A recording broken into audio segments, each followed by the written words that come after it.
Recorded by Ben Tucker. Glowworm by Harlan, Ellison. When the sun sank behind the blasted horizon, its glare blotted out by the twisted wreckage rising obscenely against the hills, Seligman continued to glow. He shone with a steady off-green aura that surrounded his body, radiated from the tips of his hair, crawled from his skin, and lit his way in the darkest night. It had been with him for 2 years now. Though Seligman had never been a melodramatic man, he had more than once rolled the phrase through his mind, letting it fall from his lips. "I'm a freak." Which was not entirely true. There was no longer anyone he might have termed normal for his comparison. Not only were there no more men, there was no more life of any kind. The silence was broken only by the searching wind, picking its way cautiously between the slow, rusting girders of a dead past. Even as he said, "Freak!" his mind washed the word with 2 waves, almost as one. Vindictiveness and a resignation inextricably bound in self-pity, hopelessness, and hatred. "They were at fault!" he screamed at the tortured piles of masonry in his path. Across the viewer of his mind, thoughts twisted nimbly, knowing the route, having traversed it often before. Man had reached for the stars, finding them within his reach. Were he willing to give up his ancestral home? Those who had wanted space more than one planet had gone, out past the edge, into the wilderness of no return. It would take years to get there, and the journey back was an unthinkable one. Time had set its seal upon them. Go if you must, but don't look behind you. So they had gone. They had left the steam of Venus, the grit wind of Mars, the ice of Pluto, the sun-bake of Mercury. There had been no Earthmen left in the system of Sol, except, of course, on Earth, which had been left to madmen. And they had been too busy throwing things at each other to worry about the stars. The men who knew no other answer stayed and fought. They were the ones who fathered the Attilas, the Genghis Khans, the Hitlers. They were the ones who pushed the buttons and launched the missiles that chased each other across the skies, fell like downed birds, exploded, blasted, cratered, chewed out and carved out the face of the planet. They were also the little men who had failed to resist, even as they had failed to look up at the night sky. They were the ones who had destroyed the earth. Now no one was left. No man, just Seligman, and he glowed. "They were at fault!" he screamed again, and the sound was a lost thing in the night. His mind carried him back through the years to the days near the end of what had to be the last war, because there would be no one left to fight another. He was carried back again to the sterile white rooms, where the searching instruments, the prying needles, the clucking scientists all labored over him and his group. They were to be a last-ditch throwaway. They were the indestructible men, a new breed of soldier able to live through the searing heat of the bombs, to walk unaffected through the purgatory hail of radiation, to assault where ordinary men would have collapsed long before. Seligman picked his way over the rubble, his aura casting the faintest phosphorescence over the ruptured metal and plastic shreds. He paused momentarily, eyeing the blasted remnants of a fence to which clung a sign held to the twined metal by one rusting bolt. Newark Spaceport. Entrance by authorization only. Shards of metal scrap moved under his bare feet, their razored edges rasping against the flesh, yet causing no break in the skin. Another product of the sterile white rooms and the strangely hued fluids injected into his body. 23 young men, routine volunteers as fit as the era of war could produce, had been moved to the solitary block building in Salt Lake City. It was a cubed structure with no windows and only one door, guarded night and day. If nothing else, they had security. No one knew the intensive experimentation going on inside those steel-enforced concrete walls, even the men upon whose bodies the experiments were being performed. It was because of those experiments performed on him that Seligman was here now, alone, because of the myopic little men with their foreign accents and their clippings of skin from his buttocks and shoulders, the bacteriologists and the endocrine specialists, the epidermis men and the bloodstream inspectors. Because of all of them, he was here now, when no one else had lived. Seligman rubbed his forehead at the base of the hairline. Why had he lived? Was it some strain of rare origin running through his body that had allowed him to stand the effects of the bombs? Was it a combination of the experiments performed on him, and only in a certain way on him, for none of the other 22 had lived, and the radiation? He gave up for the millionth time. Had he been a student of the ills of man, he might have ventured a guess, but it was too far afield for a common foot soldier. All that counted was that when he had awakened, pinned thighs, chest, and arms under the masonry of a building in Salt Lake City, he was alive and could see. He could see, that is, till the tears clouded the vision of his own sick green glow. It was life. But at times like this, with the flickering light of his passage marked on the ash-littered remains of his culture, he wondered if it was worth the agony. He never really approached madness, for the shock of realizing he was totally and finally alone, without a voice or a face or a touch in all the world, overrode the smaller shock of his transformation. He lived. He was that fabled, joked-about last man on Earth. But it wasn't a joke now. Nor had the months after the final dust of extinction settled across the planet been a joke. Those months had labored past as he searched the country, taking what little food was still sealed from radiation. Though why radiation should bother him he could not imagine, habit more than anything. And disease, racing from one end of the continent in search of one other human to share his torment. But of course there had been no one. He was cut off like a withered arm from the body that was his race. Not only was he alone, and with the double terror of an aura that never dimmed, sending the word freak pounding through his mind, but there were other changes equally terrifying. It had been in Philadelphia, while grubbing inside a broken store window, that he had discovered another symptom of his change.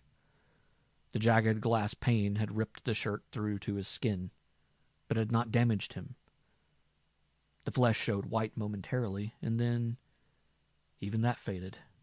Seligman experimented cautiously, then recklessly, and found that the radiations, or his treatments, or both, had indeed changed him. He was completely impervious to harm of a minor sort. Fire in small amounts did not bother him. Sharp edges could no more rip his flesh than they could a piece of treated steel. Work produced no calluses. He was, in a limited sense of the word, invulnerable. The indestructible man had been created too late to bring satisfaction to the myopic butchers who had puttered unceasingly about his body. Perhaps had they managed to survive, they might still not comprehend what had occurred. It was too much like the product of a wild coincidence. But that had not lessened his agony. Loneliness can be a powerful thing, more consuming than hatred, more demanding than mother love, more driving than ambition. It could, in fact, drive a man to the stars. Perhaps it had been a communal yearning within his glowing breast. Perhaps a sense of the dramatic, or a last vestige of that unconscious debt all men owe to their kind. Perhaps it was simply an urge to talk to someone. Seligman summed it up, without soul-searching in the philosophy. I can't be worse off than I am now, so why not? It didn't matter, really. Whatever the reason, he knew by the time his search was over that he must seek men out, wherever in the stars they might be, and tell them. He must be a messenger of death to his kin beyond the earth. They would mourn little, he knew, but he still had to tell them. He would have to go after them and say, "Your fathers are gone. Your home is no more. They played the last hand of that most dangerous of games and lost. The earth is dead." He smiled a tight, grim smile as he thought, "At least I won't have to carry a lantern to them. They'll see me coming by my own glow. Glow, little glow worm, glimmer, glimmer." Seligman threaded his way through the tortured wreckage and crumpled metalwork of what had been a towering structure of shining planed glass and steel and plastic. Even though he knew he was alone, Seligman turned and looked back over his shoulder, sensing he was being watched. He had had that feeling many times, and he knew it for what it was. It was death, standing straddle-legged over the face of the land, casting shadow and eternal silence upon it. The only light came from the lone man stalking toward the rocket, standing sentry like a pillar of January ice in the center of the blast area. His fingers twitched as he thought of the 2 years' work that had gone into erecting that shaft of beryllium.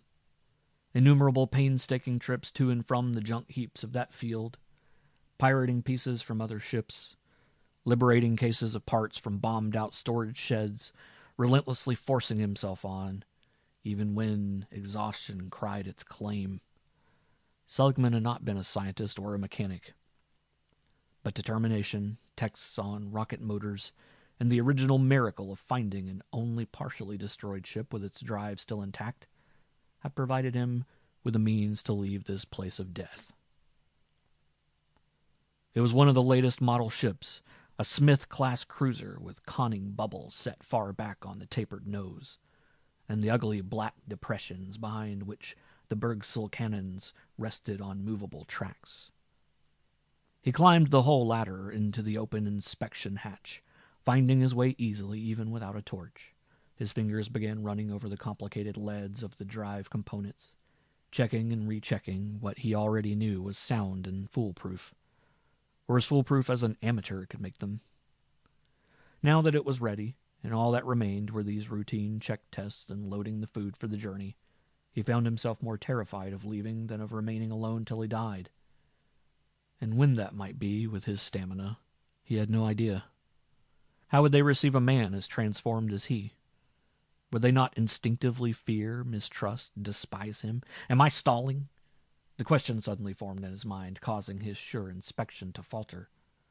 Had he been purposefully putting the takeoff date further and further ahead, using the checks and other tasks as further attempts to stall? His head began to ache with the turmoil of his thoughts. Then he shook himself in disgust. The tests were necessary. It was stressed repeatedly in all of the texts lying about the floor of the drive chamber. His hands shook, but that same impetus which had carried him for 2 years forced him to complete the checkups. Just as dawn oozed up over the outline of the tatters that had been New York, he finished his work on the ship. Without pause, sensing he must race not with time but with the doubts raging inside him, he climbed back down the ladder and began loading food boxes. They were stacked neatly to one side of a hand-powered lift he had restored. The hard rubber containers of concentrates and the bulbs of carefully sought-out liquids made an imposing and somewhat perplexing sight. Food is the main problem, he told himself. If I should get past a point of no return and find my food giving out, my chances would be nil. I'll have to wait till I can find more stores of food. He estimated the time needed for the search and realized it might be months, perhaps even another year, till he had accrued enough from the wasted stores within any conceivable distance. In fact, finding a mill in the city, after he had carted box after box of edibles out to the rocket, had become an increasingly more difficult job. Further, he suddenly realized he had not eaten since the day before. The day before? He had been so engrossed in the final touches of the ship, he had completely neglected to eat. Well, it had happened before, even before the blast. With an effort, he began to grope back, trying to remember the last time he had eaten. Then it became quite clear to him. It leaped out and dissolved away all the delays he had been contriving. He had not eaten in 3 weeks. Seligman had known it, of course, but it had been buried so deeply that he only half feared it. He had tried to deny the truth, for when that last seemingly insurmountable problem was removed, there was nothing but his own inadequacies to prevent his leaving. Now it came out full bloom. The treatments and radiation had done more than make him merely impervious to mild perils. He no longer needed to eat. He boggled at the concept for a moment, shaken by the realization that he had not recognized the fact before. He had heard of anaerobic bacteria or yeasts that could derive their energy from other sources, without the normal oxidation of foods. Bringing the impossible to relatively homely terms made it easier for him to accept. Maybe it was even possible to absorb energy directly. At least he felt no slightest twinge of hunger, even after 3 weeks of back-breaking work without eating. Probably he would have to take along a certain amount of proteins to replenish the body tissue he expended. But as for the bulky boxes of edibles dotting the space around the ship, most were no longer a necessity. Now that he had faced up to the idea that he had been delaying through fear of the trip itself, and that there was nothing left to stop his leaving almost immediately, Seligman again found himself caught up in the old drive. He was suddenly intent on getting the ship into the air and beyond. Dusk mingled with the blotching of the sun before Seligman was ready. It had not been stalling this time, however. The sorting and packing of needed proteins took time. But now he was ready. There was nothing to keep him on Earth. He took one last look around. It seemed the thing to do. Sentimentalism was not one of Seligman's more outstanding traits, but he did it in preparation for anyone who might ask him, what did it look like at the end? It was with a twinge of regret that he brought the fact to mind. He had never really looked at his sterile world in the 2 years he had been preparing to leave it. One became accustomed to living in a pile of rubble, and after a bit it no longer offered even the feel of an environment.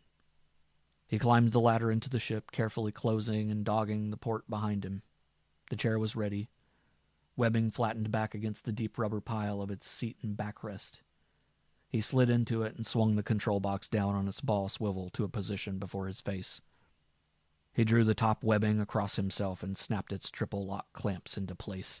Seligman sat in the ship he had not even bothered to name, fingers groping for the actuator button on the arm of the chair, glowing all the while weirdly in the half-light of the cabin. So this was to be the last picture he might carry with him to the heavens. A bitter epitaph to a race misspent. No warning. It was too late for such puny action. All was dead and haunted on the face of the earth. No blade of grass dared rise. No small life murmured in its burrows and caves, in the oddly dusty skies, or for all he knew, to the very bottom of the Cayman Trench. There was only silence, the silence of a graveyard. He pushed the button. The ship began to rise, waveringly. There was a total lack of the grandeur he remembered when the others had left. The ship sputtered and coughed brokenly as it climbed on its imperfect drive. Tremors shook the cabin, and Seligman could feel something wrong, vibrating through the chair and floor into his body. Its flames were not so bright or steady as those other takeoffs, but it continued to rise and gather speed. The hull began to glow as the rocket lifted higher into the dust-filled sky. Acceleration pressed down on Seligman, though not as much as he had expected. It was merely uncomfortable, not punishing. Then he remembered that he was not of the same stamp as those who had preceded him. His ship continued to pull itself up out of the Earth's atmosphere, the hull oranged, then turned cherry, then straw yellow as the coolers within its skin fought to counteract the blasting fury. Again and again, Seligman could feel the wrongness of the climb. Something was going to give. As the bulkheads to his right began to strain and buckle, he knew what it was. The ship had not been built or rewelded by trained experts, working in teams with the latest equipment. He had been one lone, determined man with only book experience to back him. Now his errors were about to tell. The ship passed beyond the atmosphere, and Seligman stared in horror as the plates cracked and shattered outwards. He tried to scream as the air shrieked outwards, but it was already impossible. Then he fainted. When the ship passed the moon, Seligman still sat, his body held in place by the now constricted webbing, facing the gaping squares and sundered metal that had been the cabin wall. Abruptly, the engines cut off. As though it were a signal, Seligman's eyes fluttered and opened wide. He stared at the wall, his reviving brain grasping the final truth. The last vestige of humanity had been clawed from him. He no longer needed air to live. His throat constricted, his belly knotted, and the blood that should theoretically be boiling pounded thickly in his throat. His last kinship with those he was searching was gone. If he had been a freak before, what was he now? The turmoil fought itself out in him as the ship sped onward, and he faced what he had become, what he must do. He was more than a messenger now. He was a shining symbol of the end of all humanity on Earth, a symbol of the evil their kind had done. The men out there would never treasure him, welcome him, or build proud legends around him, but they could never deny him. He was a messenger from the grave. They would see him in the airless cabin even before he landed. They would never be able to live with him, but they would have to listen to him and to believe. Seligman sat in the crash chair in the cabin that was dark except for the eerie glow that was part of him. He sat there, lonely and eternally alone, and slowly a grim smile grew on his lips. The bitter purpose that had been forced on him was finally clear. For 2 years he had fought to find an escape from the death and loneliness of ruined Earth. Now that was impossible. One Seligman was enough. Alone? He hadn't known the meaning of the word before. It would be his job to make sure that he was alone. Alone among his people until the end of time. End of Glowworm by Harlan Ellison.